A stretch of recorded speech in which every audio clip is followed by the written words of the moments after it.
Welcome to the Fear and Greed Afternoon Market Report for Wednesday, the 5th of May 2021, where in just a few minutes I tell you everything you need to know about what's happened in financial markets and the world of economics today.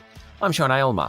The S&P ASX 200 ended the day up 0.4% to 7,096 points after hitting a 14-month high of 7,102.5 points in early morning trading. The close was the highest level since February last year. Commonwealth Bank, the largest stock on the bourse, was a star performer, up 2.5%, while CSL was up 2.4%. BHP rose 1.1%. The worst performer of the big stocks was Afterpay. It was off 3.5%. ANZ Group, the country's fourth largest bank and sixth largest company, reported a cash profit of $2.98 billion, slightly down on expectations, and will pay out a higher dividend for the half to the end of March. ANZ became the third largest home lender in the country during the March half year, behind Commonwealth Bank and Westpac, and better credit conditions added about $500 million to the bottom line. Investor reaction was muted, with its share price falling more than 3%, though it's still the best performing big bank over the past year.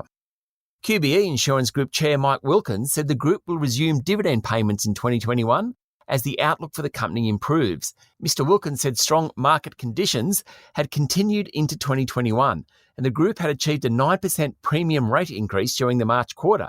Great for shareholders, maybe not for us consumers. Its share price jumped nearly 4% today.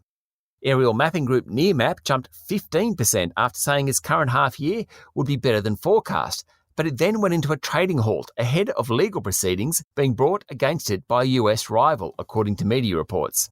Flight Centre was the worst performer today, down more than 5%. There were several company bosses out and about today. Wesfarmers boss Rob Scott said his group was experiencing higher prices, while both Medibank Private and packaging group Amcor upgraded earnings forecasts.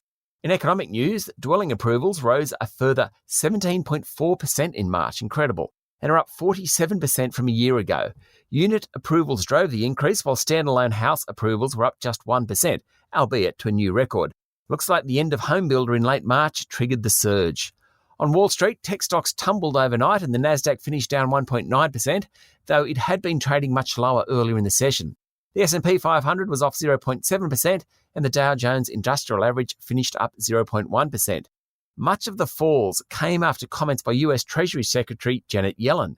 She had to come out and clarify what she meant when she said there was a need to lift interest rates earlier in the day.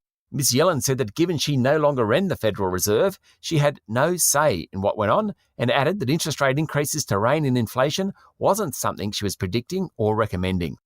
The Aussie dollar is trading at 77.1 US cents. That's it for the afternoon market report for Wednesday, the 5th of May 2021.